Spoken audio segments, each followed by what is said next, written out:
নমস্কাৰ বন্ধু-বান্ধৱীসকল, তোমালোকলৈ আজি মোৰ জিকে সেকশনৰ অন্য এটা ভিডিঅ'লৈ স্বাগতম জনাইছো। ইয়াত আমাক প্ৰথম প্ৰশ্নটো কি দিয়া আছে, 2011 চনৰ লোকপিয়ল অনুসৰি ভাৰতৰ সৰ্বাধিক জনবহুল চহৰ কোনখন? অপচন দি আছে আমাক কলকাতা, বৃহত্তৰ মুম্বাই, দিল্লী, চেন্নাই। তো ইয়াৰ কাৰেক্ট আনসাৰটো কি হ'ব? অপচন বি, বৃহত্তৰ মুম্বাই। এতিয়া আমি আহিছো নেক্সট কুৱেশ্যনটোলৈ।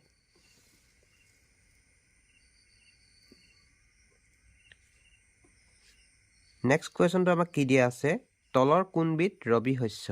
অপচন দিয়া আছে আমাৰ ধান, জোৱাৰ, কপাহ, মাহ। তো ইয়াৰ কাৰেক্ট আনসাৰ কি হ'ব? অপচন ডি, মাহ। এতিয়া আমি আহিছো নেক্সট কুৱেশ্যনটোলৈ। ইয়াত আমাক কি দিয়া আছে, কফি উৎপাদনত ভাৰতৰ কোনখন ৰাজ্য প্ৰথম? অপচন দিয়া আছে আমাৰ কেৰেলা, কৰ্ণাটক, অসম, গুজৰাট। তো ইয়াৰ কাৰেক্ট আনসাৰটো কি হ'ব? Option B, Karnataka. এতিয়া আমি আহিছো নেক্সট কুৱেশ্যনটোলৈ। ইয়াত আমাক কি দিয়া আছে, হীৰাকুণ্ড বান্ধ কোন নদীৰ ওপৰত নিৰ্মাণ কৰা হৈছে?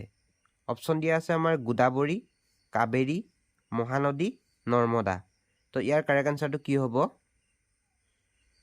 ইয়াৰ কাৰেক্ট আনসাৰটো হ'ব অপচন চি, মহানদী। এতিয়া আমি আহিছো নেক্সট কুৱেশ্যনটোলৈ। ইয়াত আমাক কি দিয়া আছে, ভাৰতৰ কোনখন ৰাজ্যত সৰ্বাধিক ৰবৰ উৎপাদন হয়? অপচন দিয়া আছে আমাৰ তামিলনাডু, কেৰেলা, কৰ্ণাটক, গুজৰাট। তো ইয়াৰ কাৰেক্ট আনসাৰটো কি হ'ব? অপচন বি, কেৰেলা হ'ব। এতিয়া আমি আহিছো নেক্সট কুৱেশ্যনটোলৈ। ইয়াত আমাক কি দিয়া আছে, তেহেৰী বান্ধ কোন নদীৰ ওপৰত নিৰ্মাণ কৰা হৈছে? অপচন দিয়া আছে আমাৰ অলকানন্দা, ভাগীৰথী, গংগা, হুগলী। তো ইয়াৰ কাৰেক্ট আনসাৰটো কি হ'ব? Option B, Bhagirathi. এতিয়া আমি আহিছো নেক্সট কুৱেশ্যনটোলৈ। ইয়াত আমাক কি দিয়া আছে, কোনখন নদীক ভাৰতৰ ৰাষ্ট্ৰীয় নদী হিচাপে ঘোষণা কৰা হৈছে? অপচন দিয়া আছে আমাৰ ব্ৰহ্মপুত্ৰ, মহানদী, গংগা, যমুনা। ইয়াৰ কাৰেক্ট আনসাৰটো হ'ব অপচন চি, গংগা। এতিয়া আমি আহিছো নেক্সট কুৱেশ্যনটোলৈ। ইয়াত আমাক কি দিয়া আছে, ভাৰতৰ সবাতোকৈ সৰু ৰাজ্যখন কি? অপচন দিয়া আছে গোৱা, ত্ৰিপুৰা, ছিকিম, কেৰেলা। তো ইয়াৰ কাৰেক্ট আনসাৰটো কি হ'ব? অপচন এ, গোৱা। এতিয়া আমি আহিছো নেক্সট কুৱেশ্যনটোলৈ। ইয়াত আমাক কি দিয়া আছে, কোনখন ঠাইত প্ৰথম জলবিদ্যুৎ শক্তি উৎপাদন কেন্দ্ৰ স্থাপন কৰা হৈছিল? অপচন দিয়া আছে আমাৰ চম্বল, দামোদৰ, মন্দি, শিৱকমুণ্ডম। তো ইয়াৰ কাৰেক্ট আনসাৰটো হ'ব অপচন ডি, শিৱকমুণ্ডম।